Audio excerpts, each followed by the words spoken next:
Radio Classique, l'invité de l'économie. 7h20, Jean-François Pigard, le vice-président du MEDEF en charge des questions sociales, est avec nous ce matin sur Radio Classique. Bonjour. Bonjour Nicolas Piron. Ce mardi commencent donc les négociations entre patronat et syndicats sur l'avenir des régimes de retraite complémentaires du secteur privé. Agirc et Arco, une majorité de Français redoutent leur faillite dans 4 ou 5 ans. Est-ce que vous partagez d'abord ce constat très inquiétant ? Non, parler de faillite me paraît impropre. Dans un régime par répartition, ce qui peut se passer, c'est qu'à un moment donné, on dispose de moins de moyens pour financer les retraites, et donc qu'on soit contrairement au système général, ils n'ont pas le droit d'être en déficit, ces régimes. Et donc, la conséquence, c'est si on a moins de réserves, qu'on soit obligé de baisser le niveau des retraites. C'est le diagnostic qui est posé aujourd'hui. Si nous ne faisons rien, en 2018, les cadres à la retraite pourraient voir baisser finalement leurs prestations de l'ordre de 11%, ce qui est évidemment inacceptable tant sur le plan social que sur le plan économique. Il va donc falloir trouver les solutions appropriées. Comment en est-on arrivé là ?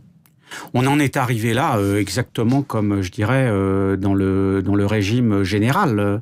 La France est un pays qui, dans ce domaine comme dans d'autres, n'a jamais voulu prendre la mesure des évolutions. L'espérance de vie ne cesse d'augmenter. Le nombre de cotisants diminue. Le nombre de bénéficiaires de la retraite augmente. Et on arrive à ce type de situation. Là, on sait pourquoi à chaque fois on attend le dernier moment pour négocier. Parce que, vous le savez fort bien, c'est une des limites probablement de nos comportements.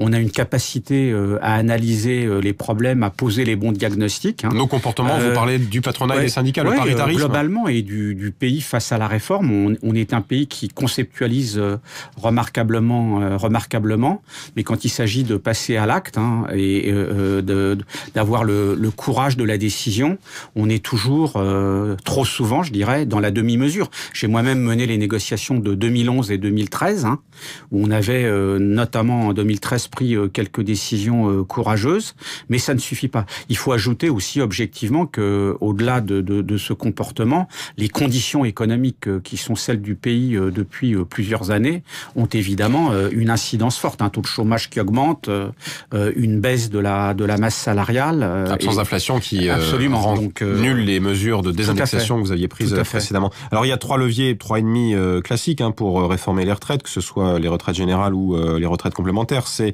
en réduire le montant, on l'a évoqué, c'est inacceptable. Reculer l'âge auquel on perçoit sa retraite complémentaire ou augmenter le niveau des cotisations. Et puis, le patronat serait favorable à une décote. Qu'est-ce que c'est que cette histoire de décote ? Écoutez, sur un plan technique, que signifie une décote ou un abattement ? C'est assez simple. Vous avez 62 ans, vous avez la possibilité de partir dans le cadre du régime général de retraite.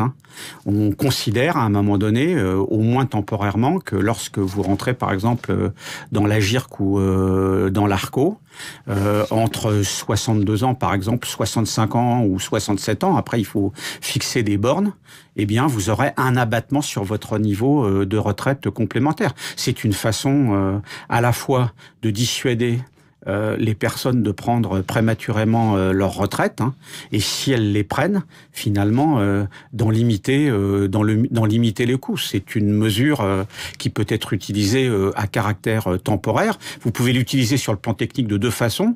Pendant une durée limitée, par exemple entre 62 ans et 65 ans, vous pouvez aussi aller beaucoup plus loin, l'utiliser de façon viagère, c'est-à-dire avec un abattement qui se répercutera sur toute la durée de votre retraite. J'évoque ça de façon purement technique, sans préjuger des solutions qui seront retenues à l'issue des négociations. Voilà, mais vous discutez tout le temps avec les syndicats. Ce serait une piste de compromis la plus envisageable, a priori. En tout cas, ce qu'on peut dire là aussi, à la suite des nombreux travaux qu'on a menés, on a des séances de partage d'informations et d'élaboration de diagnostics depuis l'été 2014. Ce qu'on peut dire objectivement, c'est que c'est une mesure qui est susceptible de ramener ou de tangenter l'équilibre de l'Agirc à l'horizon 2020. Les autres mesures que vous évoquiez sont des mesures qui peuvent permettre d'éponger une partie du déficit, mais qui restent à des niveaux relativement faibles. les négociations vont-elles changer de forme? On a vu après l'échec de celle sur la réforme du dialogue social qu'il y avait un problème. Les syndicats ne veulent plus négocier au MEDEF, les négociations durent toute la nuit pour en aboutir à rien. Est-ce que ça va changer, ça?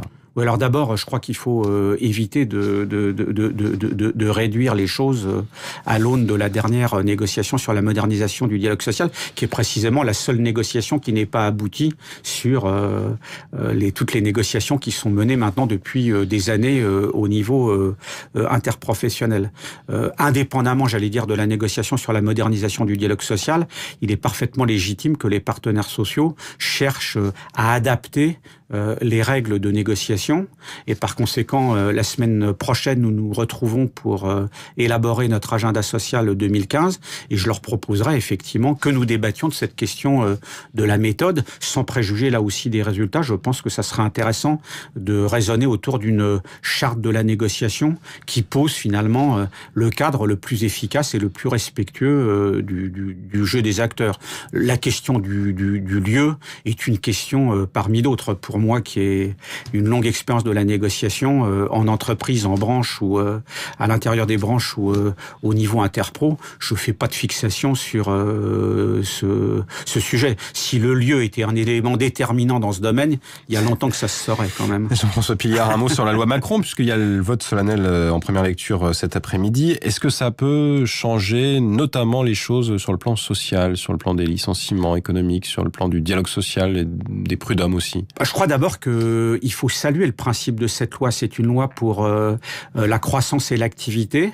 Elle s'inscrit dans la droite ligne de ce qui a été fait en matière du pacte de responsabilité, c'est-à-dire créer les meilleures conditions d'environnement pour améliorer la compétitivité des entreprises. Donc cette loi, clairement, pour le MEDEF, va dans le bon sens. Après, quand on en regarde le contenu, il y a une très grande diversité de mesures.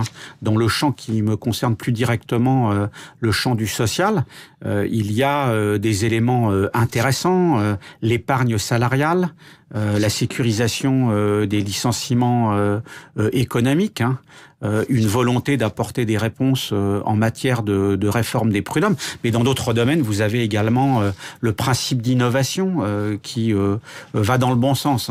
Ça, c'est le côté positif. Ce qui est moins positif, c'est vu le nombre d'éléments qui sont posés dans la loi, elle a été retaillée à l'occasion du débat parlementaire, et à certains endroits, on aboutit à ce que j'appellerais des demi-mesures.